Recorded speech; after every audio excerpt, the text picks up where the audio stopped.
آج ہم بات کر رہے ہیں ایک ایسے نام کی جن کی آواز شاید ہم سب نے سنی ہے، مولانا طارق جمیل صاحب۔ وہ کیسٹس کا دور یاد ہے؟ جی بالکل، گھروں میں، دکانوں میں، بسوں میں۔ ہر جگہ۔ جی جی بالکل، ایک پوری نسل ہے جو ان کی باتیں سن کر ان سے متاثر ہو کر بڑی ہوئی۔ تو آج ہم خاص طور پہ مولانا طارق جمیل صاحب اور تبلیغی جماعت کے تعلق کو دیکھ رہے ہیں، اور خاص کر یہ جو حال میں کچھ کشیدگی کی باتیں سامنے آئیں ان کو سمجھنے کی کوشش کریں گے، جو مواد ہمارے پاس ہے۔ جی، جو ذرائع ہمارے پاس ہیں وہ کئی پہلوؤں پر روشنی ڈالتے ہیں۔ ایک تو مولانا کی شخصیت، ان کی عاجزی، دوسری طرف تبلیغی مرکز رائے ونڈ شورا کے جو اصول ہیں ان کا موقف وہ بھی واضح کیا گیا ہے۔ اچھا۔ اور پھر ایک حالیہ واقعہ جس کی وجہ سے کچھ ناخوشگواری ہوئی اور آخر میں صلح اور اتحاد کی ضرورت پر بہت زور ہے۔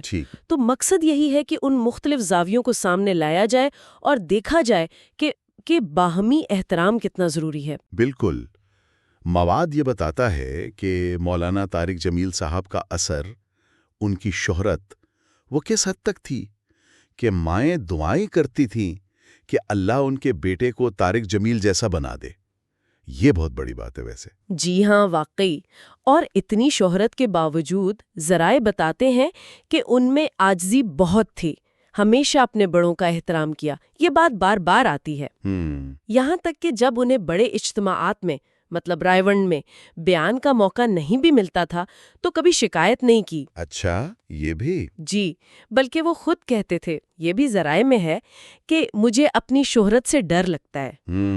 اور یہ تو ہے کہ ان کے بیانات سے لاکھوں زندگیاں بدلیں، اس میں تو کوئی شک نہیں ہے۔ بالکل۔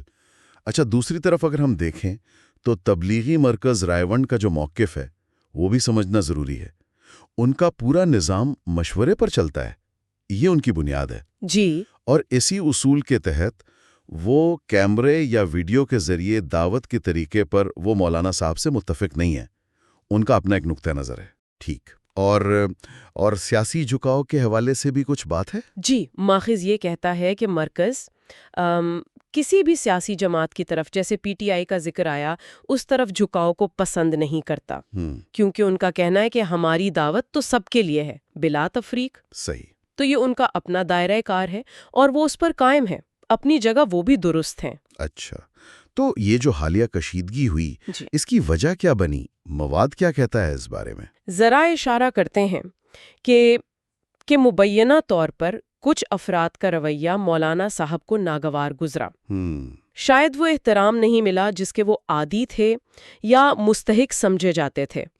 خاص طور پر جیسے وہ راستہ روکے جانے کا جو انداز تھا اسے نامناسب سمجھا گیا۔ اور پھر یہ بات سوشل میڈیا پر آ گئی ہوگی؟ بالکل، وہیں سے تو پھر جیسے کہتے ہیں نا، اتوار بازار لگ گیا، ہر کوئی اپنی رائے دے رہا ہے۔ جی۔ تبصرے، تجزیے، حمایت، مخالفت، اور یہی وہ خطرہ ہے جسے فتنہ کہتے ہیں۔ پر مصالحت پر زور ہے، اتحاد پر زور ہے، اور یہ کہ سوشل میڈیا پر اس آگ کو مزید نہ بھڑکایا جائے، جلتی پر تیل نہ ڈالا جائے۔ ٹھیک ہے۔ ایک حدیث نبوی کا حوالہ بھی ہے۔ مفہوم یہ ہے کہ آپس میں صلح کرانا نماز، روزے، صدقے سے بھی افضل ہے۔ سبحان اللہ۔ اور آپس کا جو بگاڑ ہے وہ دین کو موڑ دینے والا ہے، یعنی ختم کر دینے والا ہے۔ الحالکہ کہا گیا اسے۔ اللہ اکبر، یعنی کہ دونوں فریقین کی اہمیت کو تسلیم کیا جا رہا ہے مواد میں۔ ہاں بالکل، بہت واضح طور پر ماخذ کہتا ہے کہ تبلیغی جماعت بھی اور مولانا طارق جمیل صاحب بھی دونوں ہی ہمارے لیے بہت قیمتی اثاثہ ہیں۔ ان پر اگر تنقید ہوگی تو اپنا ہی نقصان ہے، وہ جو کہا نا، گھائل اپنے ہی ہوں گے۔ صحیح۔ صاف کہا گیا ہے کہ بھائی ہمارے پاس نہ کوئی دوسری تبلیغی جماعت ہے، نہ کوئی دوسرے مولانا طارق جمیل ہیں، ان کی قدر کرنی چاہیے۔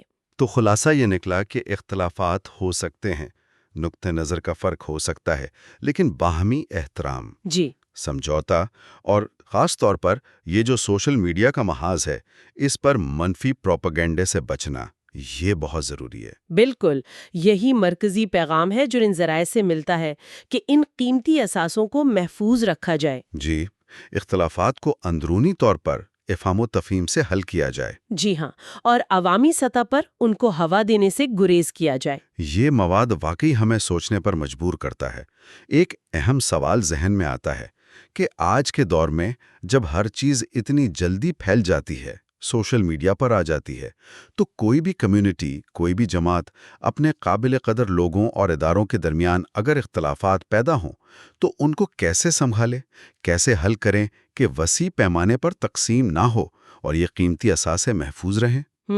یہ واقعی ایک بہت اہم سوال ہے جس پر سب کو غور کرنا چاہیے۔